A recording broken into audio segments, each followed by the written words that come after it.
ജെറമിയ 13 അധ്യായം. അരക്കച്ചയും തോൽക്കുടവും. കർത്താവ് എന്നോട് അരുളിച്ചെയ്തു, നീ പോയി ഒരു ചണവസ്ത്രം വാങ്ങിക്കൊണ്ടുവന്ന് അരയിൽ ചുറ്റുക. അത് വെള്ളത്തിൽ മുക്കരുത്. കർത്താവിൻ്റെ വാക്കനുസരിച്ച് ഞാൻ ഒരു ചണവസ്ത്രം വാങ്ങി ഉടുത്തു. കർത്താവ് വീണ്ടും എന്നോട് അരുളിച്ചെയ്തു, നീ വാങ്ങി ഉടുത്ത വസ്ത്രം യൂഫ്രട്ടീസ് തീരത്ത് കൊണ്ടുപോയി അവിടെ ഒരു പാറയിടുക്കിൽ ഒളിച്ചു വയ്ക്കുക. കർത്താവ് കൽപ്പിച്ചതനുസരിച്ച് ഞാൻ അത് യൂഫ്രട്ടീസിൻ്റെ തീരത്തെ ഒളിച്ചു വെച്ചു. അനേക ദിവസങ്ങൾക്കു ശേഷം കർത്താവ് എന്നോട് അരുളിച്ചെയ്തു, നീ യൂഫ്രട്ടീസ് തീരത്തു ചെന്ന് എൻ്റെ കൽപ്പന പ്രകാരം ഒളിച്ചു വച്ചിരിക്കുന്ന അരക്കച്ച അവിടെ നിന്ന് എടുക്കുക. ഞാൻ അവിടെ ചെന്ന് അരക്കച്ച ഒളിച്ചു വച്ചിരുന്ന സ്ഥലം കുഴിച്ച് അത് പുറത്തെടുത്തു. ആ വസ്ത്രം ഒന്നിനും കൊള്ളാത്ത വിധം ജീർണിച്ചു പോയിരുന്നു. അപ്പോൾ എനിക്ക് കർത്താവിൻ്റെ അരുളപ്പാടുണ്ടായി. കർത്താവ് അരുളിച്ചെയ്യുന്നു, യൂദായുടെ അഹങ്കാരത്തെയും ജെറുസലേമിൻ്റെ ഔദ്യത്യത്തെയും ഞാൻ ഇതേ വിധം നശിപ്പിക്കും. എൻ്റെ വാക്കു കേൾക്കാതെ തന്നിഷ്ടപ്രകാരം നടക്കുകയും അന്യദേവന്മാരുടെ പിറകെ പോയി അവരെ സേവിക്കുകയും ആരാധിക്കുകയും ചെയ്ത ഈ ദുഷ്ടജനത ഒന്നിനും കൊള്ളാത്ത ഈ അരക്കച്ച പോലെ ആയിത്തീരും.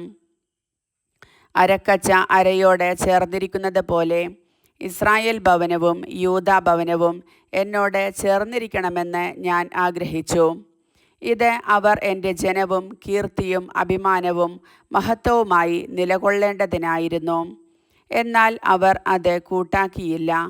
കർത്താവ് അരുളിച്ചെയ്യുന്നു, നീ അവരോട് പറയണം, ഇസ്രായേലിൻ്റെ ദൈവമായ കർത്താവ് അരുളിച്ചെയ്യുന്നു, എല്ലാ ഭരണികളിലും വീഞ്ഞു നിറയ്ക്കും.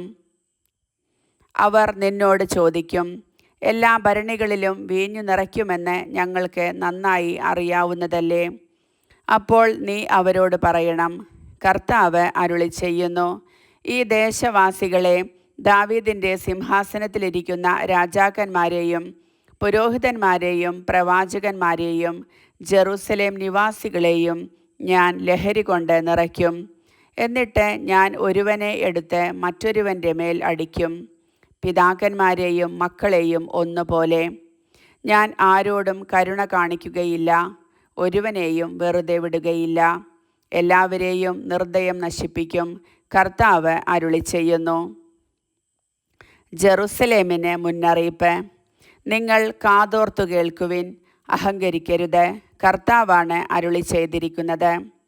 കർത്താവ് അന്ധകാരം വരുത്തുന്നതിന് മുൻപ്, നിങ്ങളുടെ കാൽപാദങ്ങൾ ഇരുൾ നിറഞ്ഞ മലകളിൽ ഇടറുന്നതിന് മുൻപ്, നിങ്ങളുടെ ദൈവമായ കർത്താവിന് മഹത്വം നൽകുവിൻ.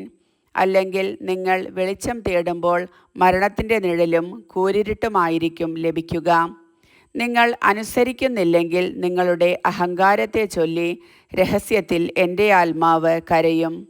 കർത്താവിൻ്റെ അജഗണത്തെ അടിമത്തത്തിലേക്ക് കൊണ്ടുപോകയാൽ ഞാൻ ഉള്ളൊരുകി കരയും. കണ്ണീർ ധാരധാരയായി ഒഴുകും. രാജാവിനോടും രാജമാതാവിനോടും പറയുക, സിംഹാസനത്തിൽ നിന്ന് താഴെ ഇറങ്ങുക.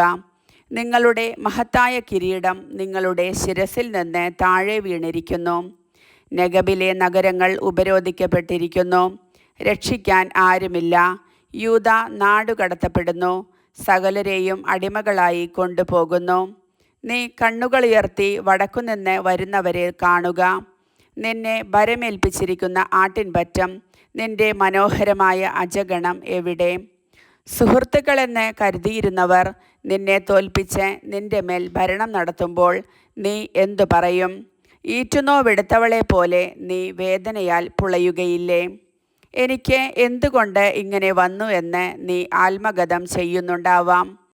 നിന്റെ തിന്മകളുടെ ആധിക്യം നിമിത്തമാണ് അവർ വസ്ത്രമൊരിഞ്ഞ് നിന്നെ ബലാത്കാരം ചെയ്തത്.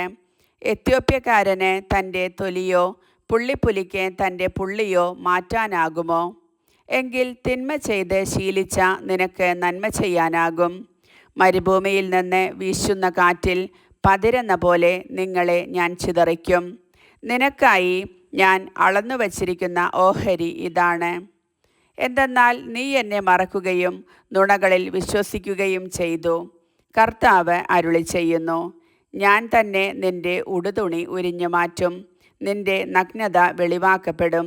നിന്റെ മ്ലേച്ഛതകളും വ്യഭിചാരങ്ങളും വിഷയാസക്തിയുടെ സീൽക്കാരവും കാമാന്തമായ വേശ്യാവൃത്തികളും നാട്ടിൻപുറത്തും മലകളിലും ഞാൻ കണ്ടു.